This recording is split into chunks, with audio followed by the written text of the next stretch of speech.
नमस्ते दोस्तों, स्वागत है आपका आज की कहानी में। मैं हूं आपका दोस्त और स्टोरी टेलर आरबी। आज हम जिस कहानी की बात करने जा रहे हैं वो सिर्फ एक कहानी नहीं बल्कि समाज और राजनीति पर किया गया तीखा व्यंग्य है। फणीश्वर नाथ रेणु जी की प्रसिद्ध रचना पार्टी का भूत, जहां विचारधाराएं इंसान के ज़हन पर भूत की तरह सवार हो जाती हैं। तो दोस्तों, तैयार हो जाइए एक ऐसी कहानी के लिए जो आपको हंसाएगी भी और सोचने पर मजबूर भी करेगी। चलिए शुरू करते हैं आज की कहानी। यारों की शक्ल से अजी डरता हूँ, इसलिए किस पार्टी के आप हैं? वह पूछ न बैठे। सूख कर कांटा हो गया हूँ, आंखें धंस गई हैं, बाल बढ़ गए हैं, पाजामा फट गया है, चप्पल टूट गई है, आशिकों की सी सूरत हो गई है। दिन में चैन नहीं, रात में नींद नहीं आती, आती भी है तो बुरे सपने देखकर जग पड़ता हूँ। जी नहीं, आप जो सोचते हैं वह बीमारी नहीं। यदि वह रहती तो कम से कम बेकारी और इंतजारी में मजे तो लूटता। यह तो रांची का टिकट कटाने वाला रोग है। चूंकि यह दिन दूर नहीं, इसलिए अपनी बीमारी का इतिहास प्रकाशित कर देना मैं अपना कर्तव्य समझता हूँ। क्योंकि इसके बाद न जाने मैं कहा और तू कहा की दशा में यह संभव नहीं। बात यह है कि मेरे सिर पर पार्टी का भूत सवार है। इसने मुझे कहीं का न रखा। बहुत कम उम्र से ही इसने मुझे अपना शिकार बना लिया है। पाठशाला से ही प्रारंभ करता हूँ। एक दिन पिताजी के पास बैठकर आमोद पाठ पढ़ रहा था। गांव की पाठशाला के गुरुजी आए। बहुत देर तक इधर उधर की बातें करने के बाद गुरुजी ने नम्रतापूर्वक दांत निपोरते हुए पिताजी से कहा, लड़ाई झगड़ा जो कुछ भी है आप लोगों में है, मेरा क्या कसूर है? आप लोग बड़े आदमी ठहरे। जिस प्रकार एक जंगल में दो सिंह, उसी प्रकार एक गांव में दो हैं, यह तो भगवान का नियम है। लेकिन पाठशाला तो कुछ उनकी विरोधी पार्टी के नेता की नहीं है। पाठशाला में तो मैं हूँ, मेरे लिए जैसे आपके बच्चे आप नहीं समझते पंडित जी, पिताजी ने बात काटते हुए कहा। पाठशाला उसी पार्टी की है। अपने लड़के की बात छोड़िए, गांव के लड़कों को भी मैं उसमें नहीं भेज सका तो इसमें हमारी पार्टी की बेइज्जती है। गुरुजी ने पुनः दांत निपोरते हुए कहा, सो तो है, सो तो है। मैं तो, आप विश्वास कीजिए, मैं तो आपकी सेवा करना चाहता हूँ। गुरुजी बलपूर्वक खासकर इधर उधर देखकर पिताजी से निम्न स्वर में कुछ तथ्य की बातें करने लगे। यह हुआ कि मुझे और मेरे गांव के लड़कों को पाठशाला में पढ़ने जाने की आज्ञा मिल गई। दूसरे दिन मैं अपने साथियों के साथ पाठशाला में दाखिल हुआ। गांव समाज, पास पड़ोस, टोले मोहल्ले, जाति बिरादरी में, यहाँ तक कि कचहरी की बार लाइब्रेरी में भी यह खबर बिजली की तरह फैल गई। तरह तरह के प्रश्न पूछे जाने लगे। तो क्या अब गांव में एकता हो गई? गांव के गवाही पेशा करने वालों ने माथा ठोंक लिया। अब खानपान, शादी ब्याह भी चलेगा? बिरादरी के कर्णधारों के पेट में चूहे कूदने लगे। यह जो फौजदारी चल रही है, इसको उठा लिया जाएगा क्या? वकीलों ने लंबी सांस ली, किंतु हुआ कुछ भी नहीं। पार्टियां बनी रहीं और पाठशाला में पार्टी कायम हुई। छुट्टी के बाद ढेलेबाजियां, छोटी मोटी लड़ाइयां, मारपीट होने लगी। गुरुजी की छड़ी जहां तक कर सकती शांति स्थापित करती। लड़ाई झगड़े में मैं सक्रिय रूप से न तो भाग ही लेता था और न मुझ पर गुरुजी की छड़ी ही पड़ती थी, पर इसमें संदेह नहीं कि मैं अपनी पार्टी की विजय चाहता था, मंत्रणा दिया करता था। इसलिए मेरे लड़ाके मुझे अपना हीरो समझते थे। इन लड़ाई झगड़ों के बीच एक दिन पाठशाला में दाखिल हुई चंदू, विरोधी पार्टी की एकमात्र कन्या। उस दिन छुट्टी के बाद मैंने अपनी पार्टी के लड़कों को समझा दिया कि लड़ाई झगड़े से कोई फायदा नहीं। उसी दिन से लड़ाई भिड़ाई बंद हो गई। उसी पार्टी की ओर से एक आध बार इसकी चेष्टा हुई भी, पर इस पार्टी की लापरवाही देखकर वे हतोत्साहित होकर चुप रह गए। आज यौन विज्ञान की कुछ पुस्तकों को पढ़कर अच्छी तरह समझ गया हूँ कि उन दिनों चंदू की ओर मैं इतना आकर्षित क्यों हुआ था। लैला मजनू की कहानी तो पाठ्य पुस्तकों में नहीं थी, पर इतिहास कथामाला में पृथ्वीराज संयुक्ता की कहानी मैंने अवश्य पढ़ी थी। मैं पृथ्वीराज की तरह चंदू को प्राप्त करना चाहता था। एकांत में एक दिन मौका पाकर मैंने चंदू से कहा, चंदू, पृथ्वीराज और संयुक्ता की कहानी मुझसे मत बोलो, तुम उस पार्टी के हो, हटो। उसने डांट बताई, नहीं नहीं, मैं उस पार्टी का नहीं हूँ, मैंने गिड़गिड़ाकर कहा। तब वह जाते जाते रुक गई।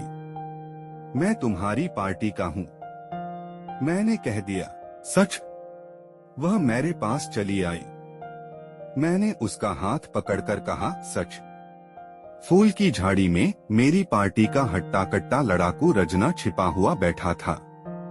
उसने प्रकट होकर दांत पीसते हुए मेरी ओर देखकर कहा, धोखेबाज। मेरी संयुक्ता और पृथ्वीराज की कहानी अधूरी रह गई। चंदू हाथ छुड़ाकर चली गई। पृथ्वीराज के बदले इतिहास में सिर्फ रामकथा पढ़ने वाले भी मुझे जयचंद कहने लगे। हाई स्कूल पाठशाला की पढ़ाई समाप्त करके शहर के हाई स्कूल में पहुंचा। सौभाग्यवश या दुर्भाग्यवश मेरे पिताजी के वकील एक बंगाली सज्जन थे। अपने मुवक्किल के पुत्र को आपने सहर्ष अपने परिवार में सम्मिलित कर लिया। बंगालियों से घनिष्ठता तो हुई ही, साथ ही बंगला भाषा और बंगला संगीत की ओर भी मैं झुका। 2-3 वर्षों के बाद तो स्वयं मुझे संदेह होने लगा कि मैं अबंगाली हूँ। कुछ दिन के बाद ही बंगाली की लड़ाई छिड़ी। दोनों ओर से खुलकर गालियां दी जाने लगी। अबंगाली कहते बंगाली जाति डरपोक, नीच। बंगाली प्रत्युत्तर में कहता छातूखोर, खोट्टा। क्रोधित अबंगाली सीमा का उल्लंघन कर जाते। गालियां सुनकर मैं सिहर पड़ता। छियह रविंद्र, जगदीश, वसु, शरत और सुभाष भी तो बंगाली हैं। बंगाली भी ईंट का जवाब पत्थर से देता। मेरे अंदर का अबंगाली बंगाली को डांट देता। बंगाली मित्रों ने मेरे संबंध में राय दी, जय होक, हिंदुस्तानी शेषे हिंदुस्तानी ही। अबंगाली दोस्तों ने मेरी पीठ कोंचते हुए कहा, कहो देख लिया न इनकी दोस्ती। कमीना कौन, चुप भी रहो। जल्लाकर इनका भी मुंह बंद कर दिया। यह बात है, कहकर अबंगालियों ने सर्वसम्मति से यह प्रस्ताव पास कर ही दिया। बंगालियों की गाली की हम परवाह नहीं करते, क्योंकि वे जो कुछ कहते या प्रांतीयता के नाम पर, किंतु अबंगाली होकर भी जो बंगालियों का पक्ष लेते हैं वे दगाबाज हैं, मक्कार हैं, मीर जाफर हैं। हमें वैसे व्यक्तियों से कोई संबंध नहीं रखना चाहिए। कॉलेज की कहानी जरा लंबी है, मगर है दिलचस्प। स्कूल से इन विशेषणों से विभूषित होकर कॉलेज में पदार्पण किया। प्रांतीयता के फेर में न पड़ने की प्रतिज्ञा मैंने पहले ही कर ली थी। फर्स्ट ईयर तो देखते सुनते बीत गया। सेकंड ईयर में पहुंचकर मैंने चोला बदलने की सोची। विशेष कोई परिवर्तन नहीं, सिर्फ धोती छोड़कर पाजामे में आ गया और 1.5 इंच गले की पट्टी वाला लंबा कुर्ता बनवा लिया। एक शुभ दिन को वेश बदलकर सिनेमा हाउस की यात्रा मैंने की। तांगे पर बैठे हुए मेरे सहयात्री सज्जन ने मेरा नाम, ईयर, कॉम्बिनेशन, पोस्टल और रूम नंबर पूछने के बाद जब पूछा कि आप किस पार्टी को बिलोंग करते हैं तो मैं घबरा गया। सीपी कम्युनिस्ट पार्टी, उन्होंने मुस्कुराकर पूछा। जी हाँ, मैंने 5 मिनट का मामला समझकर कह दिया। आईसी कहकर हंसते हुए उन्होंने बेरहमी से एक धौल जमा दिया। मैं चौंक पड़ा। वी आर कॉमरेड्स, डरो मत। वे मेरे कंधे पर हाथ रखकर प्यार भरे शब्दों में बोले। उस दिन कश्मीर के बिन का बिल तो उन्होंने चुकाया, सिनेमा के फर्स्ट क्लास का टिकट भी खरीद दिया। दूसरे दिन जो ही क्लास में पहुंचा, मेरे अंतरंग मित्र विनोद ने आकर मुस्कुराते हुए कहा, वाह, पक्के सोशलिस्ट मालूम पड़ते हो। मैंने कहा जो भी कह डालो। विनोद बोला जो भी कह डालो नहीं होना होगा। क्या होना होगा? मैंने आश्चर्यित होकर पूछा। मेंबर। और क्या? मैं तो समझता था कि तुम किसी पार्टी पॉलिटिक्स से दिलचस्पी नहीं रखते, लेकिन देखता हूं तुम कोरे नहीं हो। वह मुस्कुराने लगा। मैं आज भी नहीं समझ पाया हूं कि विनोद ने मुझ में किन गुणों को देखकर पार्टी से दिलचस्पी रखने वाला पक्का व्यक्ति समझा। जो भी हो, जिस दिन मेरा नाम स्टूडेंट फेडरेशन कम्युनिस्ट ग्रुप के रजिस्टर में दर्ज हुआ, उसी दिन मेरे पास यह भी सूचना आ गई कि मैं स्टूडेंट फेडरेशन सोशलिस्ट ग्रुप की वर्किंग कमेटी में ले लिया गया हूँ। सिर्फ 2 ही पार्टियों की बात रहती तो कोई बात नहीं थी। एक दिन तीसरी पार्टी के भी चक्कर में पड़ गया। क्यालक्याटा कैफे साइन बोर्ड के अनुसार मैं बैठकर चाय पी रहा था। मेरे हाथ में बंगला की एक मासिक पत्रिका थी। मेरी बगल में मेरी ही उम्र के एक सज्जन चाय पी रहे थे।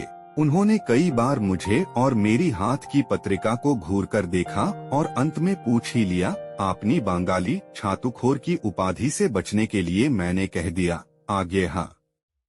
ओ एखाने पोड़ेन की पोड़ेन सेकेंड ईयर आर्ट्स भालो कहकर उन्होंने काफे के एक कोने में बैठकर बहस करते हुए युवकों को पुकार कर कहा, उहे हाबू भोला कालू नीलू फेला तोमरा से दिन बल्लेजे सेकेंड ईयर आर्ट्स से कोनो मेंबर नाए एजे इनी ताइना की कहते हुए ये सबके सब बहस छोड़कर दौड़ आए और मुझे घेर कर बैठ गए।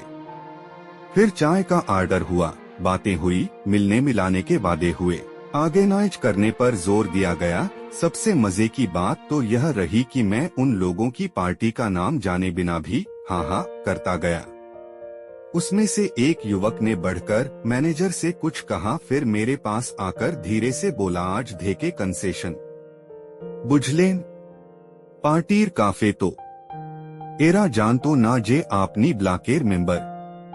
उस दिन से फॉरवर्ड ब्लॉक के नाम पर क्यालक्याटा कैफे में मैं कंसेशन रेट पर चाय कटलेट पाने लगा। रविवार को आराम से लेटकर गोदान पढ़ रहा था कि विनोद ने धड़धड़ाते हुए आकर कहा, अजियो वर्किंग कमेटी के मेंबर साहब, कुछ पता भी है? कामरेड राम प्रताप आ रहे हैं। आज कमेटी की अर्जेंट मीटिंग है 4 बजे, समझे? और कल पार्क में सभा होगी। अरे यह क्या पढ़ रहे हो गोदान? सिली क्यों? मैंने महान आश्चर्य प्रकट करते हुए पूछा। इस ए रिएक्शनरी बुक। अच्छा 4 बजे आते हो तो? कहकर वह जैसे आया था वैसे ही चला गया और मैं डिक्शनरी उठाकर रिएक्शनरी का अर्थ ढूंढने गया। ठीक 3:30 बजे मैं सज धज कर निकला। फाटक पर एक प्रियदर्शिनी अप टू डेट युवती माली से पूछताछ कर रही थी।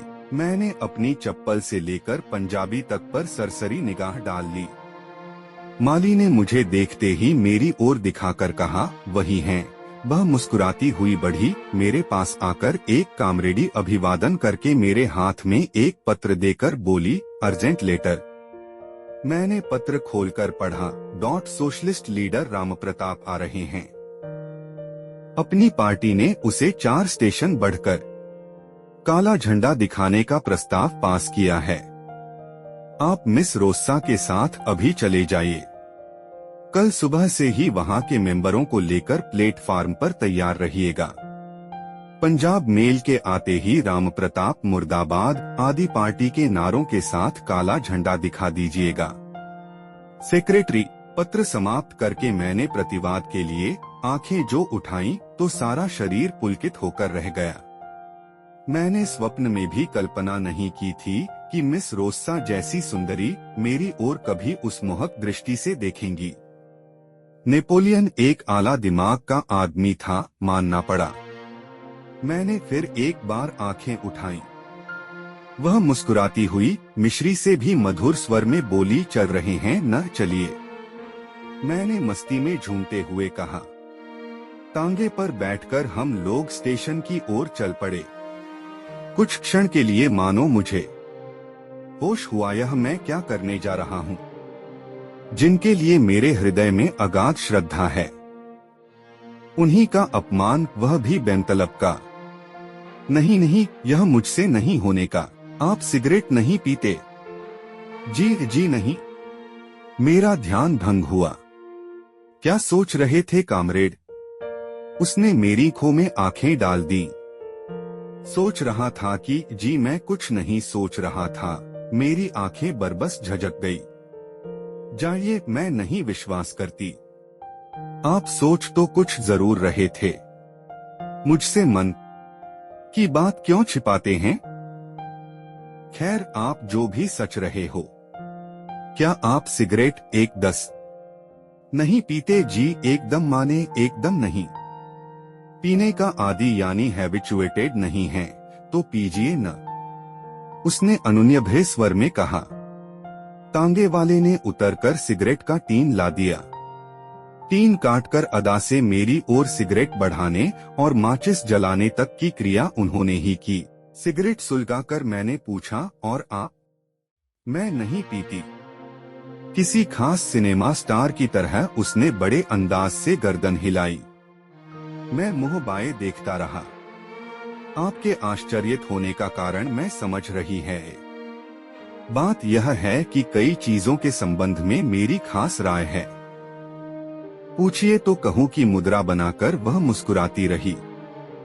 जैसे? मैंने सिगरेट का धुआं बाहर की ओर फेंकते हुए पूछा। धुआं उधर क्यों फेंक रहे हैं? उसने उलाहना दिया। तो किधर फेंकूं?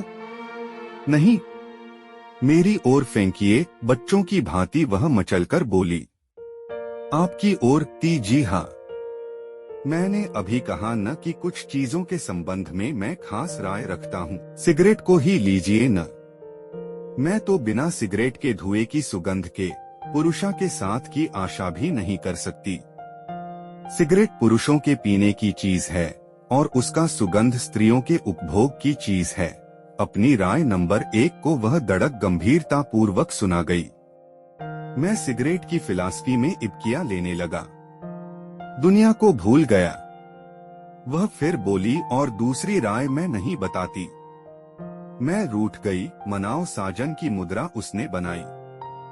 बतलाए न, मेरी बोली में भी रंग उतर आया। पहले आप बतलाइए कि आप उस समय क्या सोच रहे थे? मैं सोच रहा था। हाँ कहिए। क्या बताऊं? मैंने उसकी ओर देखकर मुस्कुरा दिया। आप बड़े वो हैं, ऐसी बातें करते हैं मानो नए और कोरे मेंबर हों। मैं सोच रहा था कि मैं बस मैं समझ गई। वह खिलखिला पड़ी। इतनी देर के बाद मुझे दुनिया, सड़क, राही, दुकान और तांगे वाले की याद आई। अप्रतिभ होकर इधर उधर देखने लगा। बगल क्या झांक रहे हैं? आप बताना तो खूब जानते हैं। बड़े आए हैं दुनिया की ओर इशारा करके मेरी परीक्षा लेने। सुनिए, मेरी दूसरी राय पुरुषों की दाढ़ी के संबंध में है। मैं डेली शेव, दैनिक हजामत के पक्ष में नहीं। एक दिन के बाद एक दिन की बनी हुई दाढ़ी, सिगरेट धुआं फिलॉसफी से वह दाढ़ी फिलॉसफी जरा कम गहरी थी।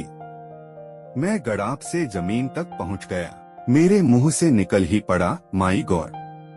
फिर तुरंत स्मरण हुआ कि हम कम्युनिस्ट हैं और भगवान की लीला देखिए कि आप ही आप शब्द पूरा हो गया रेस पर जाकर। माई गाडरेज मतलब? वह पूछ बैठी।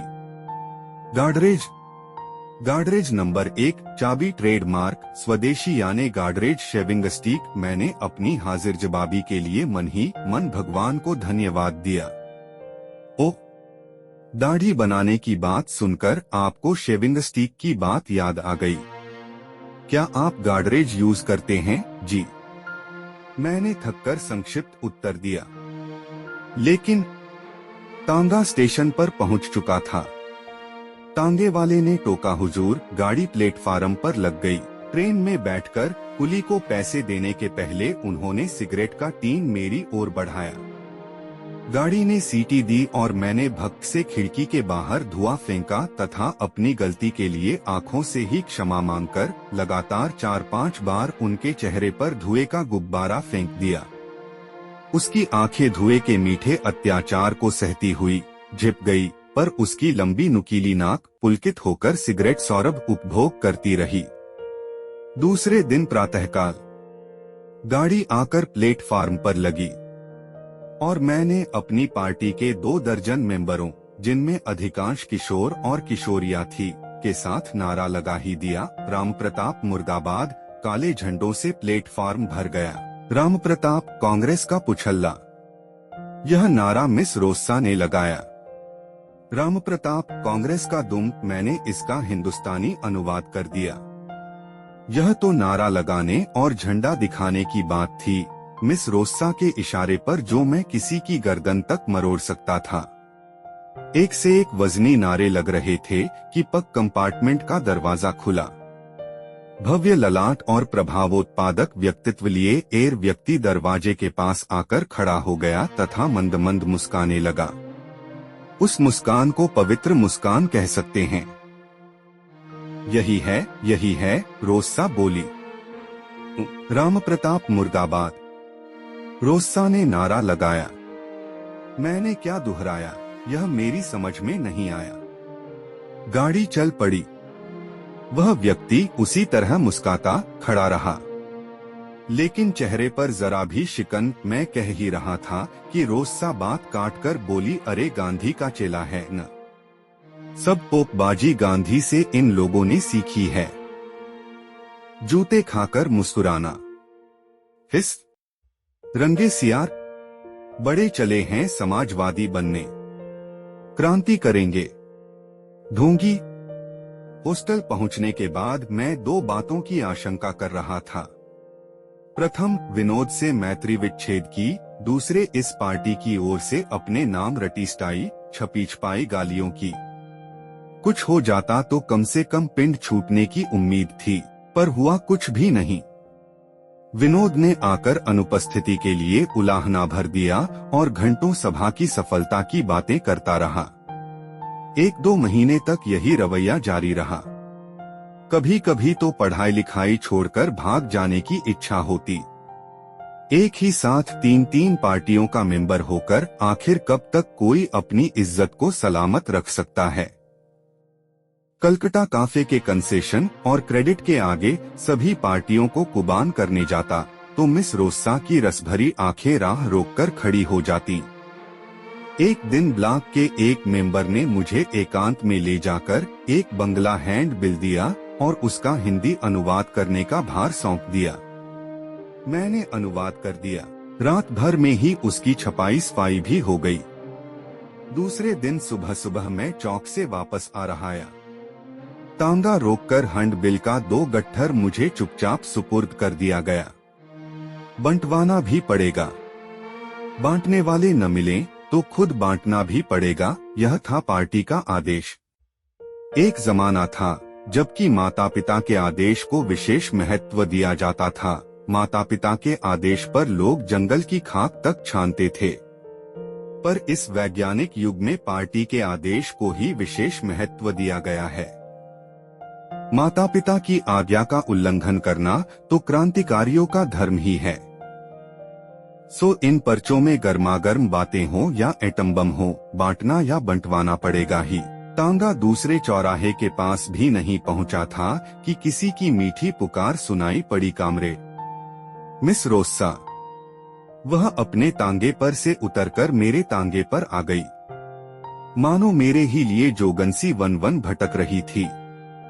हम लोग सिलसिले से बात करने का पोज बना ही रहे थे कि 10 कदम पर फिर तांगा रोका गया। इस बार की रुकावट आखिरी रुकावट थी। CID इंस्पेक्टर महोदय थे। हम दोनों को साथ पाकर आपने बेहद खुशी जाहिर की। उन्होंने आवश्यकता से अधिक नम्र होकर फरमाया, माफ कीजिए, आप लोगों की तलाशी लूंगा। पास ही कोतवाली का एक छोटा दफ्तर था, हम लोग वहीं ले जाए गए। बाजाब्ता तलाशी होने लगी। मिस रोस्सा के हैंड बैग से कुछ सुगंधित चिट्ठियां मैं लिफाफे के निकली। मैंने आंखें बचाकर एक पत्र को देखा। शीर्षक था मेरी रानी। कलेजा तो धड़क रहा था ही, आंखों की रोशनी भी गायब हो गई। जब गट्ठरों की बारी आई तो मैं धम्म से एक टूटी कुर्सी पर बैठ गया। गट्ठर खुलने लगे। पुलिस वालों की बाँछें खिल गईं, हियर यू आर। कहिए साहब, इन गट्ठरों में श्रृंगार की सामग्रियां और साड़ियां थी न? ये पर्चे कहाँ से आ गए? इंस्पेक्टर साहब ने मुस्कुराते हुए चुटकी ली। मैं चुप रहा। रोस्सा पीली पड़ गई। उसके मुंह से एक हल्की सी चीख निकल पड़ी। मेंसेविक, हम लोग स्थानीय जेल में पहुंचा दिए गए। लेडीज वार्ड की ओर जाती हुई क्रांति की मूर्ति मिस रोस्सा फूट फूट कर रो पड़ी। जेल में पहुंचकर मैंने राहत की सांस ली। दूसरे दिन एक पत्र में निकला, स्टूडेंट फेडरेशन कमयुक ग्रुप के सदस्य कामरेड पी राय तथा मिस रोस्सा आपत्तिजनक परियों के साथ गिरफ्तार। दूसरे पत्र में खबर छपी, स्टूडेंट फेडरेशन सोशलिस्ट ग्रुप की कार्यकारिणी। तीसरे पत्र ने लिखा, अग्रगामी दल के प्रसिद्ध बंगाली कार्यकर्ता मिस्टर राय, यदि सच पूछा जाए तो प्रथम श्रेणी के राजनैतिक बंदियों को घर से भी बढ़कर जेल में आराम रहता है। खाना सोना पढ़ना लिखना, किसी बात की फिक्र नहीं। समिति के सदस्य कामरेड प्रफुल्ल आपत्तिजनक परियों के साथ गिरफ्तार। तीसरे पत्र ने लिखा, अग्रगामी दल के परस्थित बंगाली कार्यकर्ता मिस्टर राय सरकार के मेहमान बना लिए गए। यदि सच पूछा जाए तो प्रथम राजनैतिक बंदियों को घर से भी बढ़कर जेल में आराम रहता है। खाना सोना पढ़ना लिखना, किसी बात की फिक्र नहीं। सो जिंदगी के दिन चैन से कटने लगे। रोस्सा तो 2 दिन के बाद ही छोड़ दी गई, पर अदालत ने मुझे 3 वर्ष की लंबी सजा दे दी। सोचा था पार्टी के भयंकर भूत से पीछा छूटा, लेकिन 1942 का देशव्यापी आंदोलन छिड़ा। जेल खचाखच भर गई। देखते ही देखते पार्टी की बीमारी भी फैल गई। मुफ्त का खाना, आराम से सोना और गला फाड़कर बहस करना बस। जेल में कम्युनिस्टों की संख्या नहीं के बराबर थी। वे अपनी दाल गलाने की चेष्टा करने की भी हिम्मत नहीं करते थे। गांधी बाबा के भक्तगण तो चरखा चलाने के सिवा अध्ययन पठन पाठन को भी पार्टी की ही चीज समझते थे। आथ वे इन झंझटों से कोसों दूर रहते थे। बहस करना तो दूर, जेल अधिकारियों के दुर्व्यवहारों के खिलाफ आवाज उठाने को भी वे हिंसा करार देते थे। सोशलिस्टों का बहुमत था और मैंने अपने को सोशलिस्ट कहने में ही अपना कल्याण समझा। कुछ दिनों के बाद मालूम हुआ कि कम्युनिस्ट पार्टी वाले अपने मेंबरों की रिहाई के लिए अथक परिश्रम कर रहे हैं। उनके सुकर्मों को देख सुनकर पूरा भरोसा हुआ कि वे अपने मेंबरों को अवश्य छुड़ा लेंगे। आथर एक दिन छिपकर कम्युनिस्टों को याद दिला आया कि वे मुझे भूल न जाएं। यूं तो जेल में किसी प्रकार की तकलीफ नहीं थी, फिर भी अपनी मुक्ति के लिए दिन रात छटपटाया करता था। जेल से मुक्ति का अर्थ था पार्टी के दलदल से मुक्ति। इस दलदल से निकलने के लिए मैं जितनी ही चेष्टा करता था, उतना ही उसमें फंसता जाता था। दिन भर भौतिकवाद पढ़कर ईश्वर की सत्ता को मिटाया करता था और रात में मसहरी के अंदर भगवान से अपनी मुक्ति के लिए घंटों रो रो कर प्रार्थना किया करता था। भगवान ने मुझ जैसे अनन्य भक्त की प्रार्थना सुन ली। मैं बीमार पड़ा। बीमारी ने रंग दिखलाया। पत्रों ने बारी बारी से मेरी मुक्ति की मांग की। सरकार का ध्यान आकर्षित हुआ और मुझे समुचित चिकित्सा के लिए जनरल हॉस्पिटल भेज दिया गया। चिकित्सा होने लगी। वजन बढ़ने लगा, बुखार घटने लगा और सबसे बड़ी बात तो यह हुई कि पार्टी के भूतों से पिंड छूटा। ARP ट्रोनम के लिए आई हुई सुशिक्षित प्रियदर्शिनी बंगालिन नर्सें मेरी तीमारदारी करती थीं। मैंने देखा कि वे सबकी सब मुझसे खिंची रहती हैं। एक दिन बड़ी चतुराई से इस मनमुटाव के कारणों को जानने की चेष्टा की तो पंचतंत्र की उस चक्र वाली कहानी की तरह सिर पर पार्टी का चक्र सवार होकर नाचने लगा। मुझे गांधीवादी समझकर वे मुझसे चिढ़ती थीं, क्योंकि गांधीवादियों ने सुभाष बोस को धोखा दिया था। मैंने एक अज्ञात प्रेरणा से प्रेरित होकर गांधीवादियों की जरा निंदा कर दी और उन लोगों ने मुझसे सैकड़ों प्रश्न पूछकर पता लगा ही लिया कि मैं फॉरवर्ड ब्लॉकिस्ट हूँ। फिर क्या था, क्षण भर चैन न पाओ सजनवा तोरे बिना के सभी लक्षण प्रकट होने लगे। सरकार ने मुझे शीघ्र ही छोड़कर बुद्धिमानी का परिचय दिया, वरना मैं एक नई बीमारी का शिकार हो जाता। मुक्ति पाकर मैंने प्रतिज्ञा की कि किसी पार्टी की चर्चा छिड़ते ही वहां से भाग खड़ा होऊंगा। चेष्टा तो मैंने खूब की, पर एक पार्टी के हिमायती से भेंट हो ही गई। पुरानी जान पहचान थी, टालना आसान नहीं था। बातें करते करते आपने पार्टी की पिटारी खोल ही दी।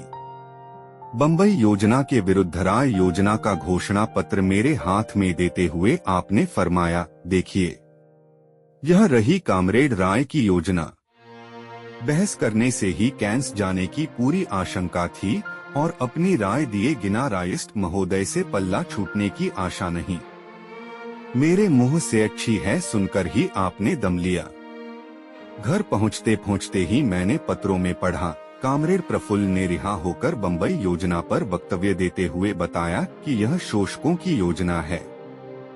राय योजना से इसकी कोई तुलना ही नहीं हो सकती।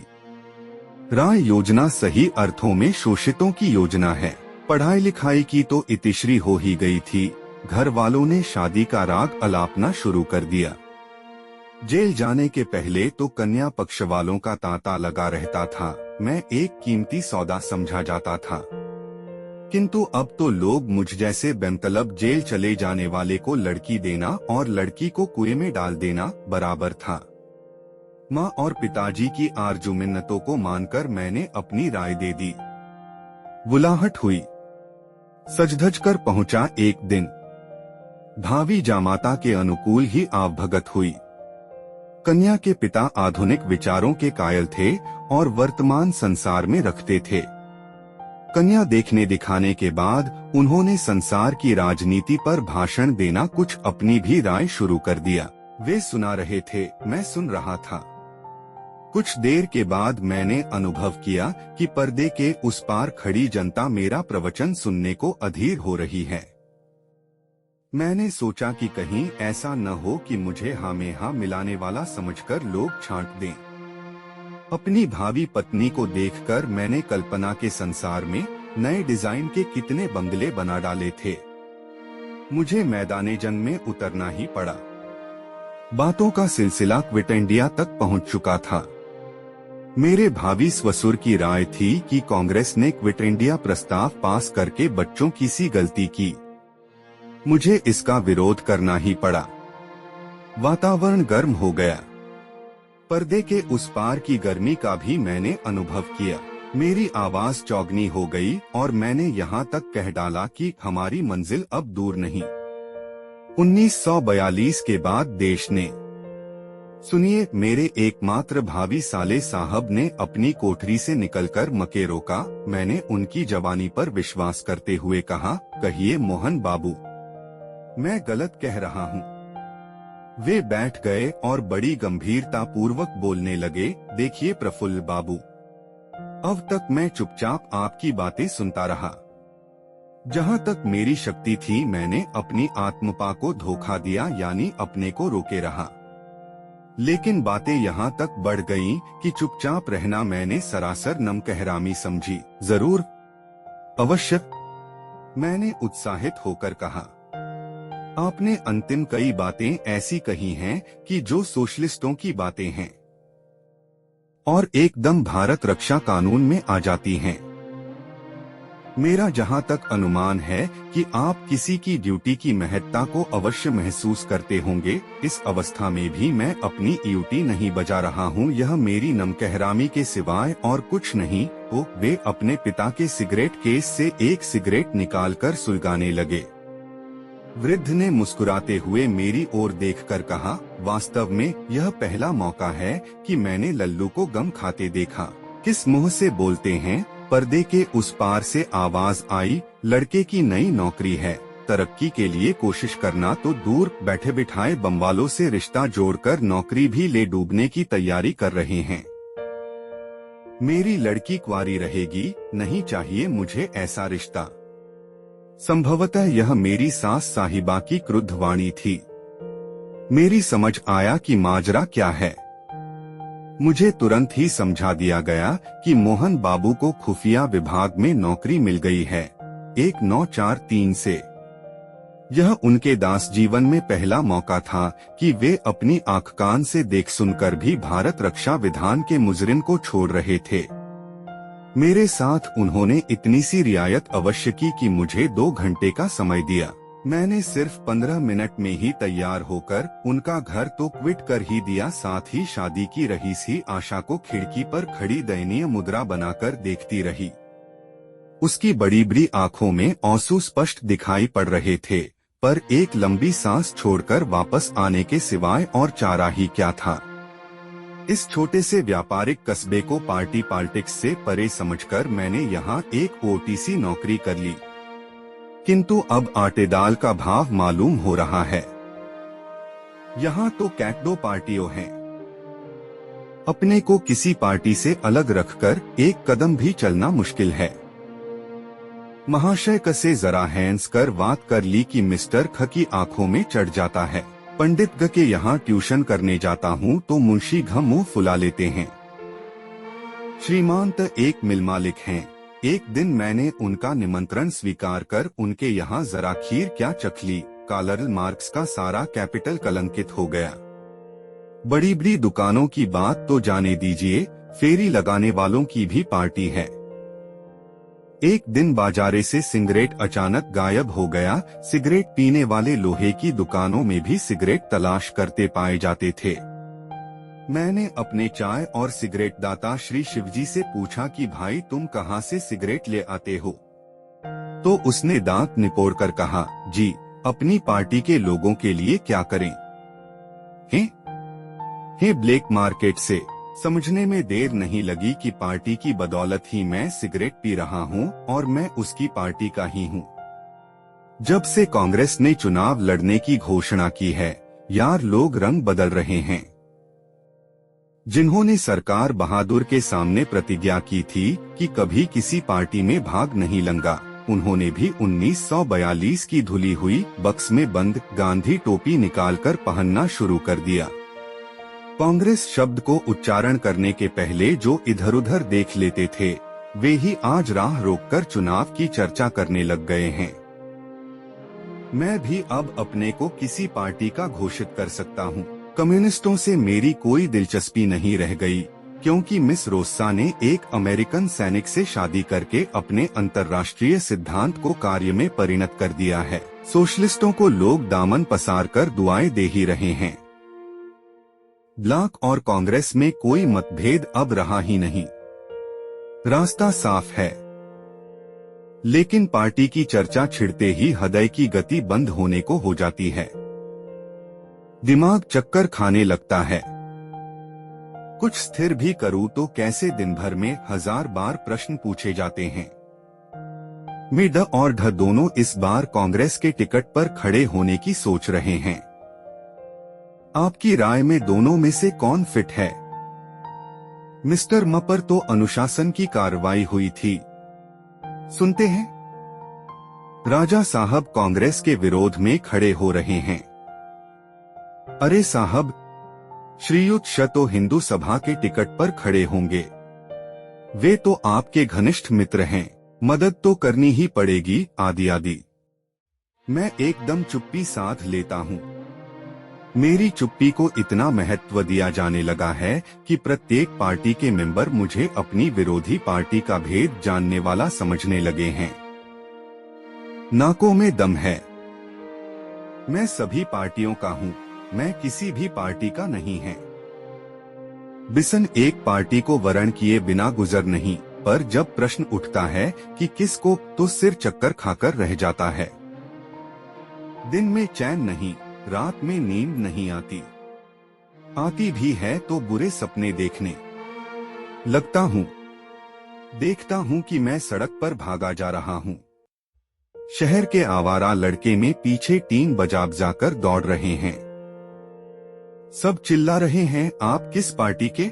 किस पार्टी के मैं चिढ़कर उन लोगों को मारने दौड़ता हूँ, लड़के ढेले फेंकते हैं, तालियां पीटकर हैंसते हैं, सड़क पर दौड़ रहा हूँ।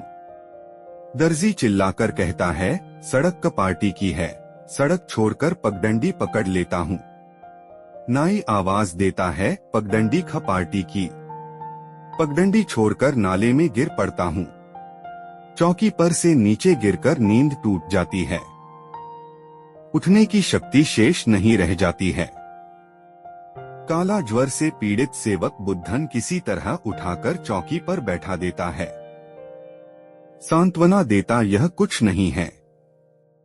वह एक दिन गांव जाकर अपने चर्चा को बुला लाएगा। वह झाड़ फूंक कर सब ठीक कर देगा। मुझे भूत लगा है। आदि आदि मैं भी मानता हूँ कि मुझे भूत सता रहा है। भूत प्रेत को नहीं मानने वालों से मेरी प्रार्थना है कि वे कम से कम इस भूत पर अवश्य विश्वास करें। आप सुन रहे थे फणीश्वर नाथ रेणु जी की लिखी प्रसिद्ध कहानी पार्टी का भूत। तो दोस्तों, यह थी आज की पूरी कहानी। आपकी क्या राय है? कमेंट में जरूर बताइए। अगर आपको कहानी पसंद आई हो तो इसे लाइक करें, शेयर करें और हमारे चैनल को सब्सक्राइब करना न भूलें। बेल आइकन दबाएं ताकि आपको हमारे नए वीडियो की नोटिफिकेशन सबसे पहले मिले। मिलते हैं अगले वीडियो में, तब तक के लिए जय हिंद। धन्यवाद।